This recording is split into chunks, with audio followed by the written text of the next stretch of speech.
Hello दोस्तों, मैं अभिषेक स्वागत करता हूं आपका अपने यूट्यूब चैनल फिट आईटीआई पे। तो ये बोरिंग टेक्नीशियन की क्लास है और ये आज की क्लास जो है वो बहुत ही इम्पोर्टेंट होने वाली है। इम्पोर्टेंट इसलिए होने वाली है कि ये जो क्लास है ये थोड़ा सा हट के है। इस टॉपिक में, इस क्लास में जो हम लोग टॉपिक देखने वाले हैं वो है चक्रीय गति। अब चक्रीय गति का जो है मतलब ये नहीं कि सिर्फ हम चक्रीय गति को ही देखेंगे। चक्रीय गति जो है वो आप लोग कमेंट कर रहे थे कि सर चक्रीय गति पढ़ा दीजिए। तो जो चक्रीय गति है तो ऐसा नहीं कि इसमें आपको सिर्फ चक्रीय गति ही पढ़ना है। जो आपका सिलेबस में दिया गया है वो क्या पढ़ना है आपको? रेखीय गति, चक्रीय गति, ठीक है। उसके बाद रेखीय गति और चक्रीय गति में अंतर। तो इसका कहने का मतलब ये है कि चक्रीय गति तो हमको पढ़ना ही है, उसके साथ साथ हमको रेखीय गति देखना है, रेखीय गति। उसके बाद रेखीय गति और चक्रीय गति में हमको क्या देखना है? अंतर देखना है। तो अंतर जो है वो देखना नहीं है, ये हम इनकी डेफिनेशन को जब आपको बताएंगे अच्छे से आपको समझ में आ जाएंगी चीज़ें, तो इनके अंतर को जो है आपको बताने की ज़रूरत नहीं पड़ेगी, ठीक है। तो यहाँ पे हम लोग क्या पढ़ेंगे? गति। ये सब गति के अंतर्गत आते हैं, ये गति के प्रकार हैं, चक्रीय गति, रेखीय गति। सिलेबस में इतना ही है, बट हम लोग कोशिश करेंगे कि गति से जितने इंपॉर्टेंट टॉपिक आपके एग्जाम में आ सकते हैं, पूछे जा सकते हैं, उसको यहाँ पे हम लोग क्या करें? क्लियर करते चलें, ठीक है। तो सबसे पहले रेखीय गति, चक्रीय गति को पढ़ने से पहले हमारे जहन में ये आना चाहिए गति क्या है। गति यानी कि मोशन, मोशन यानी कि गति, मोशन यानी कि गति। तो मोशन और गति का मतलब ये होता है कि जैसे सबसे पहले गति और मोशन को समझने से पहले आप लोग ये सोचिए कि जिस ब्रह्मांड की हम लोग कल्पना करते हैं, यानी कि जिस ब्रह्मांड के बारे में हम लोग सोचते हैं कि ऐसे यूनिवर्स में हम लोग रह रहे हैं, ऐसे ब्रह्मांड में रह रहे हैं, वहाँ पे हर चीज़ क्या है? मोशन में है। हर एक भौतिक वस्तु जो है वो क्या है? मोशन में है। हमारे ब्रह्मांड में हर एक भौतिक वस्तु क्या है? किसी न किसी मोशन में वो है, किसी न किसी मोशन में है। ब्रह्मांड की हर भौतिक वस्तु, ठीक है। ब्रह्मांड की हर एक भौतिक वस्तु क्या है? किसी न किसी मोशन में है। जैसे आप अपने आसपास कुछ भी देख रहे हैं, जैसे नल से बह रहा है पानी, आपके जो है टेबल से आपका पेन गिर रहा है, या फिर आपका जो है पंखा चल रहा है, फैन चल रहा है, कोई जो है आपको गेंद फेंक करके मार रहा है, तो वो सारी चीज़ों में क्या है? मोशन जुड़ा हुआ है। यहाँ तक कि जो भी आपने भौतिक कोई वस्तु देखी हुई, कोई पिंड देखा होगा आपने, वो क्या है? आप देखते हैं कि रखा हुआ है, बट जो उसके अंदर के मॉलिक्यूल्स होते हैं, जो उसका जो सबसे परम अणु होता है, यानी कि परमाणु जो होता है, उसका मूल जो अणु होता है परमाणु, वो भी क्या करता है? वो भी मोशन करता है। तो ब्रह्मांड में जितनी भी सारी चीज़ें हमारे विद्यमान हैं, जितनी भी भौतिक चीज़ें हैं, वो क्या करती हैं? कहीं ना कहीं उसमें किसी न किसी प्रकार का मोशन हमेशा विद्यमान रहता है। तो इतना चीज़ें जो है आपको दिमाग में बैठा के रखना है, और इसके बाद जो है पूरी क्लास को हम लोग इसी बेस पे मान करके पूरी क्लास को हम लोग पढ़ेंगे, ठीक है। तो अब सबसे पहले हम लोग मोशन की परिभाषा, गति है क्या, गति को आप डिफाइन कैसे करेंगे? तो गति को डिफाइन करने के लिए आपको ये बता दें कि समय के साथ साथ यदि किसी वस्तु के, पिंड के, व्यक्ति के, किसी भी बॉडी के क्या होता है? स्थान में परिवर्तन होता है, यानी कि उसके पोजीशन में परिवर्तन होता है, तो वो गति को हम क्या कहेंगे? तो वो पिंड को हम लोग क्या कहेंगे कि वो पिंड इस समय मोशन में है, यानी कि गति में है, ठीक है। यानी कि जब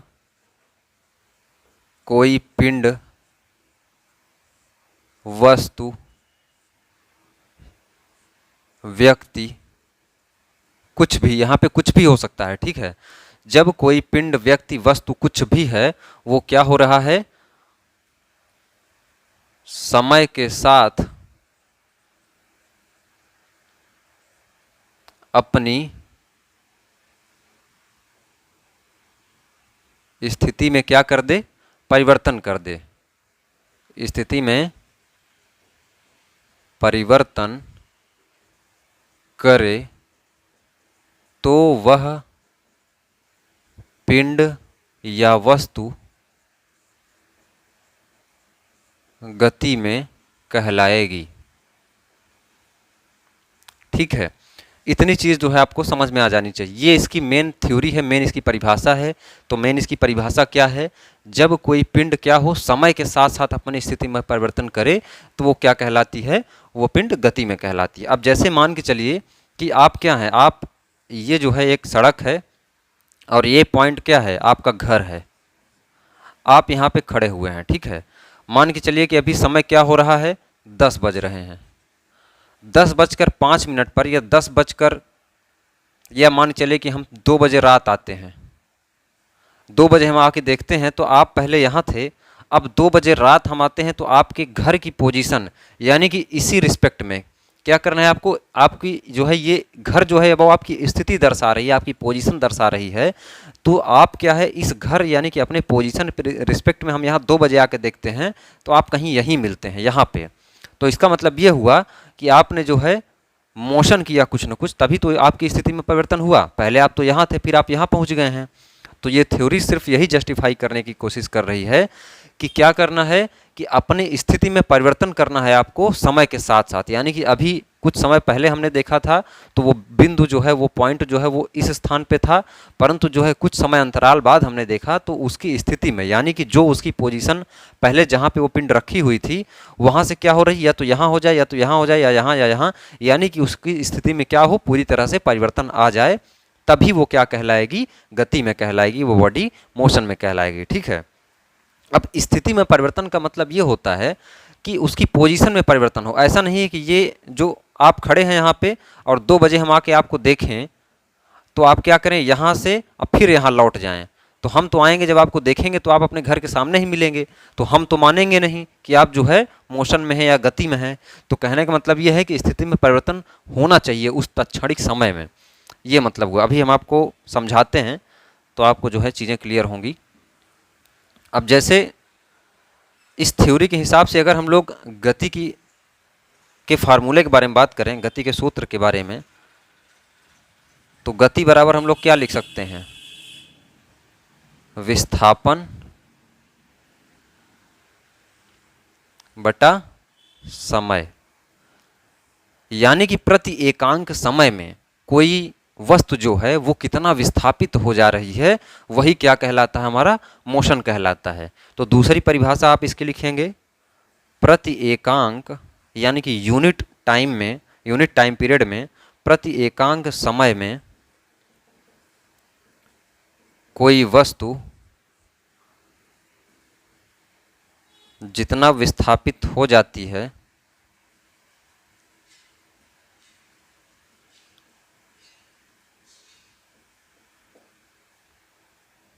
विस्थापित वस्तु का विस्थापित होना क्या कहलाता है? गति कहलाता है, यानी कि मोशन कहलाता है, मोशन कहलाता है। अब सवाल ये उठता है कि ये विस्थापन क्या है, विस्थापन क्या है, दूरी क्या है। तो ये सब टर्म थोड़ा सा विस्थापन को हम लोग समझेंगे तब अच्छे से हम लोग क्लेरिफाई कर पाएंगे कि गति जो है, मोशन जो है वो क्या कहना चाह रहा है। इसके बाद हम लोग विभिन्न प्रकार की गतियों में आएंगे, चक्रीय गति पढ़ेंगे, रेखीय गति पढ़ेंगे, सारी चीज़ों को देखेंगे। बट इसको नहीं समझे रहेंगे तो चीज़ें जो है आपकी क्लियर नहीं होंगी। अब जैसे कुछ बच्चे इसको क्या बोल देते हैं, दूरी बटा समय। तो ये तो आपका गलत हो जाएगा, क्योंकि ये क्या होता है? ये तो चाल होता है, चाल यानी कि स्पीड। यहाँ पे हम बात कर रहे हैं गति यानी कि मोशन की। तो क्या अंतर है गति और मोशन वाले में? क्या अंतर है जिसमें विस्थापन एक बार आ रहा है और एक बार क्या आ रहा है? चाल आ रहा है। इन दोनों में क्या अंतर है, हमको ये समझना पड़ेगा। तो सबसे पहले हम लोग गति और विस्थापन को समझें। तो जैसे गति यानी कि दूरी और विस्थापन को समझें हम लोग, अगर गति के हिसाब से, गति में जो काम आने वाली चीज़ें हैं, तो दूरी जैसे मान के चलिए कि ये आपका घर है, घर का पॉइंट हो गया, ये क्या है आपका? स्कूल है। ये कितनी दूरी पर है? d दूरी पर है। अब क्या होता है कि जैसे मान के चलिए कि यहाँ से आप चले, ठीक है, आप स्कूल गए, उसके बाद स्कूल से क्या किए? आप लौट आए। जब स्कूल से आप लौटेंगे तो आप स्कूल से किस पोजीशन पर लौटेंगे, यहीं पे आके अपने घर में आएंगे। तो अगर आपसे कोई व्यक्ति पूछेगा तो दूरी जो है, आपसे कोई व्यक्ति पूछेगा कि आपने कितनी दूरी तय की, तो आपने तो कायदे से देखा जाए तो ये डी और उसके बाद फिर ये डी, जितना दूरी आप गए उतना ही दूरी आप लौटे, तो यानी कि डी प्लस डी यानी कि 2D। आपने जो दूरी तय की वो 2D तय की। लेकिन अगर आपसे कोई व्यक्ति पूछेगा कि आपके अंदर विस्थापन कितना आया, आपकी स्थिति में परिवर्तन कितना हुआ, आप कितना विस्थापित हुए अपने घर से, तो जब वो व्यक्ति आके देखेगा तो आप अपने घर से तो विस्थापित हुए ही नहीं, यानी कि जहां आप पहले थे वहीं आप अभी भी बने हुए हैं। तो इसका मतलब आपका जो यहाँ पे विस्थापन हो जाएगा वो क्या हो जाएगा, शून्य हो जाएगा। विस्थापन बराबर 0 हो जाएगा। अब कहने का मतलब समझिएगा, विस्थापन क्या होता है, विस्थापन स्टार्टिंग पॉइंट और एंडिंग पॉइंट के बीच की न्यूनतम दूरी जो होती है वो विस्थापन कहलाती है। जैसे मान के चलिए कि कोई व्यक्ति है, वो यहाँ से यहाँ गया, फिर यहाँ गया, यहाँ गया और यहाँ रुक गया, ठीक है। 2 किलोमीटर इधर चला, 2 किलोमीटर इधर चला, 2 किलोमीटर इधर चला। अब दूरी की बात करें तो दूरी क्या होती है कि किसी व्यक्ति द्वारा, किसी पिंड द्वारा कवर किए गए रास्ते की जो पूरी लंबाई होती है वो दूरी होती है। दूरी क्या होती है, रास्ते की कवर की गई पूरी लंबाई दूरी कहलाती है। बट विस्थापन क्या होता है, वह न्यूनतम दूरी जहाँ पे क्या हो, स्टार्टिंग और एंडिंग पॉइंट आपस में मिलें, वो न्यूनतम दूरी क्या कहलाती है, विस्थापन कहलाती है। तो दूरी क्या होती है, पिंड द्वारा तय किए गए रास्ते की लंबाई दूरी होती है, ठीक है। इसका यूनिट वगैरह मीटर होता है, किलोमीटर, ये सब आप लोग जानते हैं, सब बताने की जरूरत नहीं है, ठीक है। अब विस्थापन की अगर हम लोग बात करें, विस्थापन, तो विस्थापन क्या होता है, किसी पिंड की प्रारंभिक एवं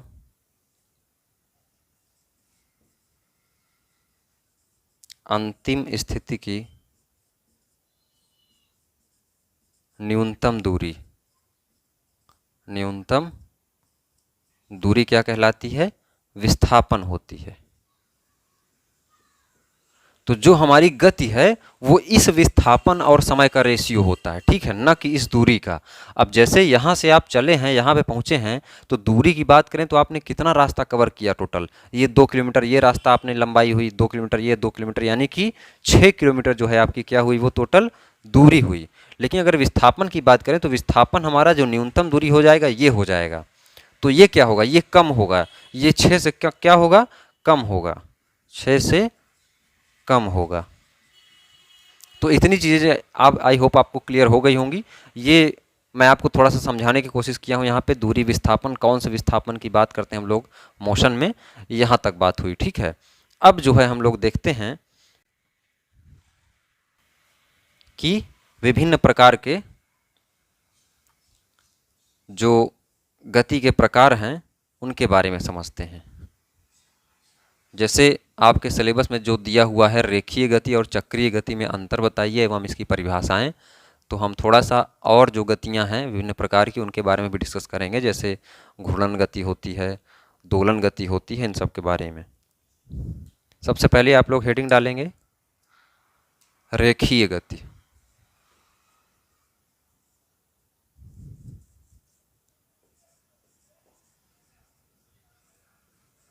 रेखीय गति, रेखीय गति वो होती है जब कोई वस्तु, कोई बॉडी, कोई पिंड क्या हो, किसी एक सीधी रेखा में, ऋजु रेखा में गति करे, तो वो क्या कहलाती है, वो रेखीय गति कहलाती है। यानी कि पिंड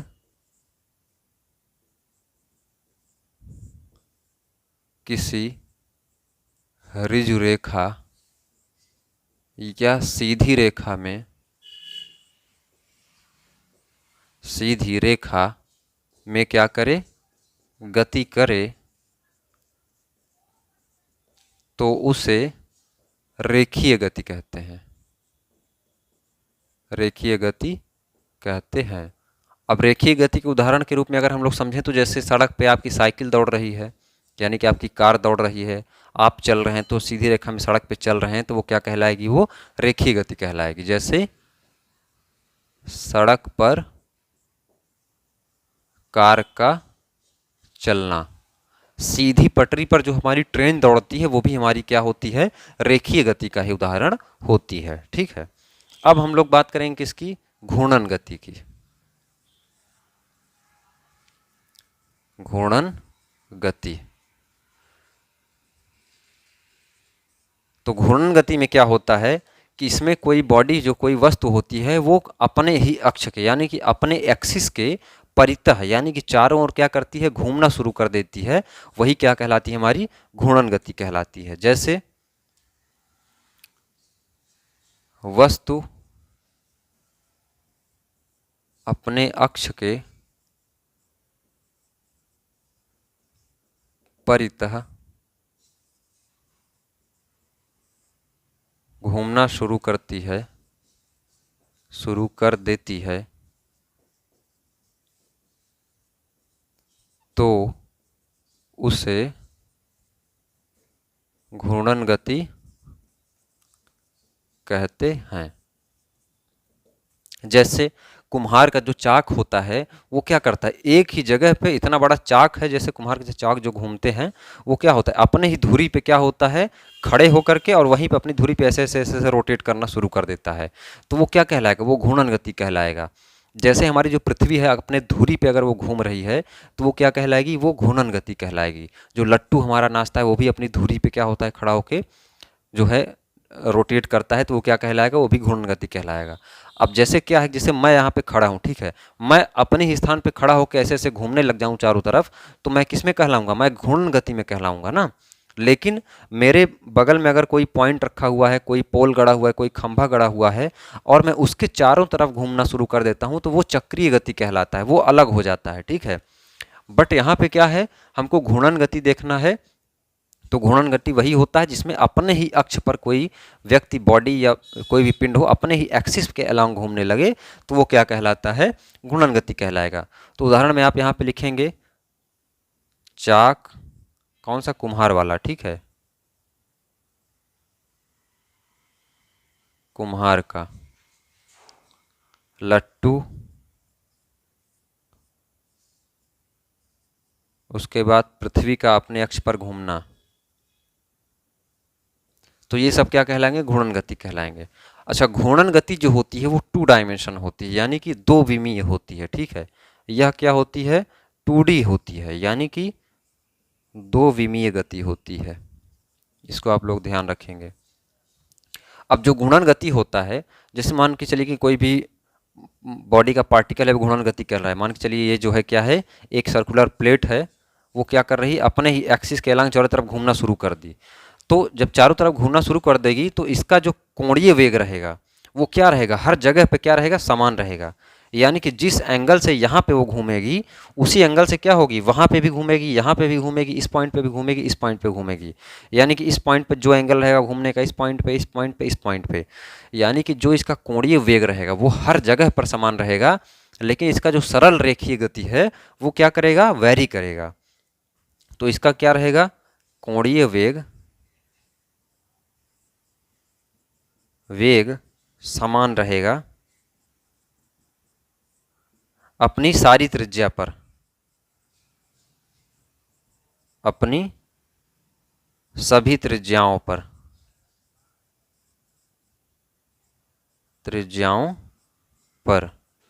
लेकिन इसकी जो सरल रेखीय गति होगी वो कैसे होगी, यहाँ पे कम होगी, जैसे जैसे इसकी त्रिज्या बढ़ती जाएगी वैसी वैसी इसकी सरल रेखा गति भी क्या होती जाएगी, बढ़ती चली जाएगी। तो यहाँ पे लिखेंगे त्रिज्या के बढ़ने के साथ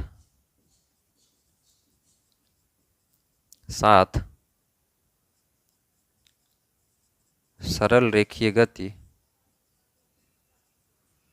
बढ़ती जाएगी,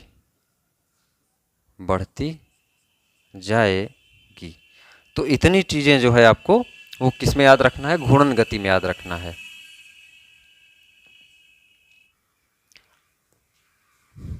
अब हम लोग देखेंगे क्या, चक्रीय गति, और बाद में हमारा लास्ट में बचेगा प्रक्षेप्य गति। दोलन गति वगैरह आप लोग जानते ही होंगे। दोलन गति यहाँ पे आपको पढ़ना भी नहीं है, बट दोलन गति के बारे में आप जो पेंडुलम देखते हैं, यानी कि एक ही स्थान के पॉइंट को फिक्स करके चारों तरफ बार बार आ जाना, घूमना, क्या कहलाता है वो, मोशन करना ही दोलन गति कहलाता है। जैसा कि सभी लोगों को पता होगा, है ना, कि दोलन गति क्या होता है। कोई यहाँ पे पॉइंट है जो आपका पेंडुलम होता है, यहाँ पे टंगा हुआ होता है, वो बार बार यहाँ से यहाँ, यहाँ से यहाँ रोटेट करता है, यानी कि बार बार वही दूरी तय करता है एक किसी एक्सिस फिक्स पॉइंट के जो है सापेक्ष, तो वो क्या कहलाता है, दोलन गति। तो वो सब बताने की ज़रूरत नहीं है। तो यहाँ पे हम लोग जो देखने वाले हैं वो देखने वाले हैं अब चक्रीय गति, और उसके साथ साथ में क्या देखेंगे, प्रोजेक्टाइल मोशन यानी कि प्रक्षेप गति। चक्रीय गति,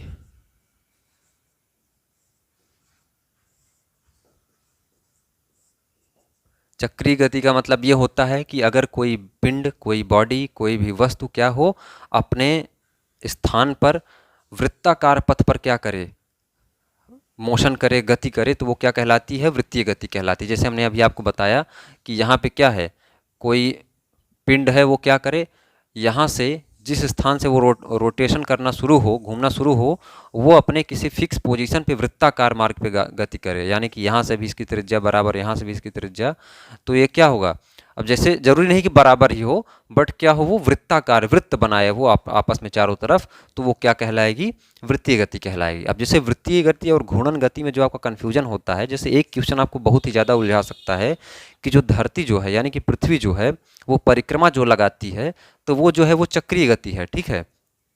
तो इसकी परिभाषा आप लिखेंगे, वृत्ताकार मार्ग में गति करना चक्रीय गति कहलाती है, ठीक है। अब चक्रीय, जैसे पृथ्वी का सूर्य का परिक्रमा लगाना, वो क्या कहलाती है, वो चक्रीय गति कहलाती है। ऐसा इसलिए होता है कि जैसे मान के चलिए कि ये सूर्य है, ठीक है, तो पृथ्वी चारों तरफ इसके क्या कर रही है, परिक्रमा लगा रही है। लेकिन अगर पूछा जाए कि पृथ्वी जो है अपनी धुरी पर, यानी अपनी एक्सिस पे अगर रोटेट कर रही है, तो फिर इसका मतलब क्या हुआ, लट्टू की तरह वो रोटेट कर रही है अपने ऊपर। पृथ्वी तो अपनी धुरी पर भी नाचती है और अब सूर्य के चारों तरफ भी नाचती है साथ साथ में। तो पृथ्वी जो है वो बहुत ही अच्छा उदाहरण है किसका, चक्रीय गति का और घूर्णन गति का भी। तो जब भी आपसे पूछे कि घूर्णन गति कर रही है, तो इसका मतलब ये है कि उसको आपको उसकी एक्सिस पे रोटेट करवाना है। और जब भी बोले कि चक्रीय गति कर रही है, तो वो क्या कर रही है, पूरी तरह से सूर्य का चक्कर लगा रही है। जैसे पृथ्वी का सूर्य परिक्रमण, ये क्या कहलाएगा, आपका चक्रीय गति कहलाएगा, ठीक है। तो इतनी चीज़ें जो है वो आपको चक्रीय गति में समझनी है। अब इसके बाद जो हम लोग देखने वाले हैं वो है प्रक्षेप्य गति। प्रक्षेप गति, तो प्रक्षेप गति क्या होता है कि क्षैतिज अवस्था में अगर कोई वस्तु को हम लोग क्या करते हैं, फोर्स लगा के उसमें मोशन कराते हैं, मोशन प्रदान करते हैं, यानी कि क्षैतिज दिशा में अगर किसी वस्तु में मोशन कराया जाए, गति कराया जाए, उसमें बल लगाया जाए, और वो क्या करे, वो अपने वर्टिकल एक्सिस क्षेत्र में क्या करें, उसको प्रक्षेपित करें, यानी कि क्षैतिज बल लगा करके, क्षैतिज बल लगाकर कुछ कोण पर, क्षैतिज बल लगाकर कुछ कोण पर उसको हम क्या करें,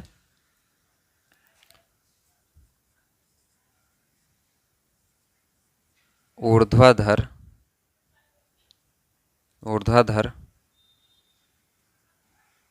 प्रक्षेपित करें, तो वह क्या होती है, परवलय का निर्माण करती है। जैसे रॉकेट जो होता है आपका, वो भी प्रक्षेप गति का उदाहरण है। आप गेंद फेंकते हैं तो वो भी प्रक्षेप गति का उदाहरण है। इसका मतलब ये हुआ कि आप क्षैतिज दिशा में क्या करते हैं, उस फोर्स को लगाते हैं, लेकिन उसको प्रक्षेपित कहाँ करते हैं, ऊर्ध्वाधर दिशा में, यानी कि ऊपर की दिशा में कुछ कोण लगा करके, ठीक है। तो जब भी कभी आपसे पूछेगा कि मैक्सिमम हाइट कब होती है, तो 45 डिग्री पर अगर हम लोग फेंकें तो क्या होती है, वो प्रक्षेप गति, वहाँ पे हाइट मैक्सिमम मिलती है, ठीक है। बट आपसे ये ज़्यादा इंपॉर्टेंट नहीं है, लेकिन आप इसको ध्यान रखिएगा। तो प्रक्षेप गति का उदाहरण क्या हो गया, गेंद का फेंकना, और उसके बाद आपका रॉकेट का फेंकना। तो इस प्रकार की जो चीज़ें हैं वो क्या कहलाती हैं, प्रक्षेप गति कहलाती हैं। जैसे गेंद का फेंकना, उसके बाद रॉकेट का प्रक्षेपण। इतनी चीज़ें जो है आपको चक्रीय गति में पढ़नी है। इसके साथ साथ अब आपसे चक्रीय गति पूछा है तो आपको न्यूटन के गति के नियम भी आपको पता होना चाहिए, और गति के समीकरण के भी बारे में आपको जानकारी होनी चाहिए। तो अगले लेक्चर में हम लोग उसको कवर करेंगे अच्छे से। तो अगले लेक्चर में हम लोग क्या देखेंगे, न्यूटन के गति के नियम देखेंगे तीनों, ठीक है। उसके बाद गति के जो तीनों समीकरण हैं उनको भी देखेंगे, क्योंकि अब गति तो आपके सिलेबस में दे दिया है तो गति से कहीं भी पूछा जा सकता है। बट हमने पहले कोशिश किया है कि आपकी जो चक्रीय गति है, सरल रेखीय गति है, उसको यहाँ पे आपको क्लियर करा दें, ठीक है। तो अगर देखिए, अगर आपको इसकी थ्योरी समझ में आ गई है, इसकी अगर आपको परिभाषाएं समझ में आ गई हैं, तो इसके उदाहरण ही आपसे पूछे जाएंगे। तो उदाहरण आसानी से आप क्या करेंगे, निकाल सकते हैं।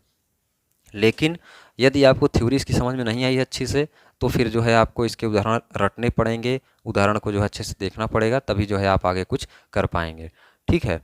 तो इस वीडियो को यहीं पे हम लोग रोकते हैं। बाकी वीडियो में कुछ भी पसंद आया हो, आपको कुछ अच्छा लगा हो, तो चैनल को सब्सक्राइब कर लीजिए, बेल आइकन को प्रेस कर लीजिए।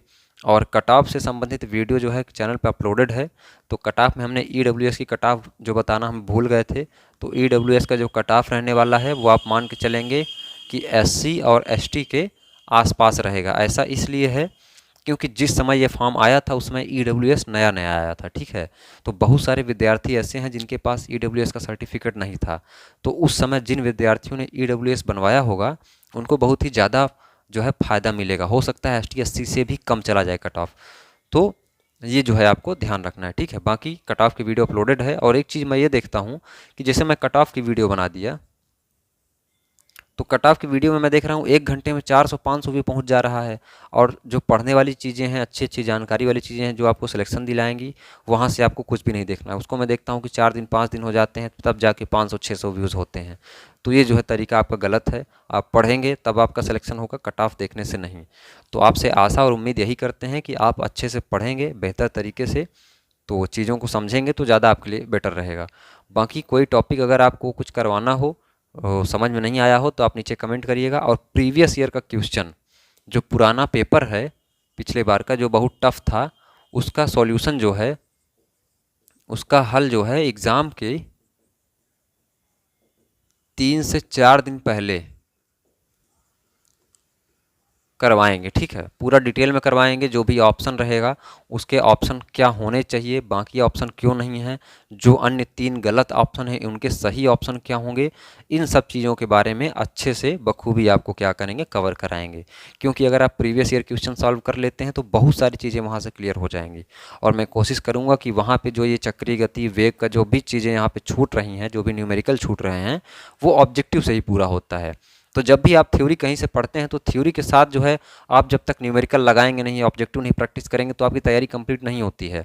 अब यहाँ से आप देख रहे हैं तो आपके अंदर एक कहानी बन जाएगी, एक थीम बन जाएगी। चक्रीय गति क्या होती है, प्रक्षेप गति क्या होती है, कैसे कैसे उसको फेंका जाता है। तो आपके मन में एक जो है उस तरह का कोई उदाहरण पूछा जाएगा तो तुरंत आपके मन में क्रिएट हो जाएगी, एक कहानी बन जाएगी कि हमको किसके बारे में पूछा जा रहा है। तो उसका उदाहरण जो है आप लोग आसानी से बहुत अच्छे से बता पाएंगे। ये फ़ायदा होता है थ्योरी पढ़ने का। बट उसके साथ साथ अगर आप ऑब्जेक्टिव प्रैक्टिस नहीं करेंगे, न्यूमेरिकल नहीं करेंगे, तो फिर थोड़ा सा मुश्किल हो जाएगा। प्रैक्टिस सेट हमने आपको पिछली बार बताया था वीडियो में, घटना चक्र की या फिर यूथ कंपटीशन टाइम की आप लोग लगाइए, उसको सॉल्व करिए, जो आपके लिए बहुत ही हेल्प करेगा। वहाँ से जो भी टॉपिक आपको यहाँ से थ्योरी में नहीं बन पा रहे हैं, नहीं समझ में आ रहे हैं, तो उसको अलग आप कॉपी में नोट करिए, यहाँ की चीज़ों को नोट्स बनाइए। जब तक नोट्स नहीं बनाएंगे, अच्छे से पढ़ेंगे नहीं, तो एग्ज़ाम जो है निकलने वाला नहीं है, रुक जाएगा आपका। तो इसलिए आशा और उम्मीद यही है कि जो भी हम बता रहे हैं उसको आप लोग समझ रहे होंगे अच्छे से, और जो भी चीज़ें हम यहाँ पे बोल रहे हैं उसको आप प्रॉपर तरीके से कंप्लीट कर रहे होंगे। जब तक इन सारे कामों को आप कंप्लीट नहीं करेंगे तो आप ये भूल जाइए कि आपका जो एग्ज़ाम जो है वो निकलने वाला है। आप कहीं से भी पढ़ रहे हो, किसी भी टीचर से पढ़ रहे हो, किसी से फ्री कोर्स पढ़ रहे हो, पेड पढ़ रहे हो, ऑफलाइन क्लासेस ले रहे हो, सेल्फ स्टडी कर रहे हो, कहीं से भी कर रहे होंगे, तो आपको जो है अपनी प्रॉपर एक नोट्स ज़रूर बनानी चाहिए, जहाँ पे आपकी क्या चीज़ें कमी रह गई हैं, क्या आपसे नहीं बन रहा है, क्या चीज़ें बन रही हैं, किस में आप अच्छे हैं, किस में कमज़ोर हैं। तो ये सारी चीज़ों का जो है आपको एनालिसिस करना बहुत ही ज़रूरी होता है। और टेस्ट प्रैक्टिस सेट अगर आपने ऑफलाइन ख़रीदा है तो ऑफलाइन प्रैक्टिस करिए उसको उसको जो है OMR सीट खरीद के उसको भरिए, क्योंकि एग्ज़ाम के समय में आपके पास टाइम की भी कमी हो जाएगी, आप बोलेंगे कि समय ही नहीं मिला। तो OMR सीट पे प्रैक्टिस करिए। बाकी टेक्स्ट बुक का परचेज़ अगर आप किए होंगे तो वहाँ से ऑनलाइन टेस्ट दीजिए। टेस्ट बहुत ही ज़रूरी होता है पढ़ाई के साथ साथ। टेस्ट जो है, टेस्ट नहीं देंगे तो आपकी पढ़ाई जो रहेगी वो अधूरी रह जाएगी। आप कैसे एनालिसिस कर पाएंगे खुद का कि आपने कितना पढ़ा, कितना गेन किया। तो आई होप हम जो बोल रहे हैं वो सारी चीज़ें आपको क्लियर होंगी। तो इन्हीं सब शब्दों के साथ इस वीडियो को यहीं पे समाप्त करते हैं। धन्यवाद।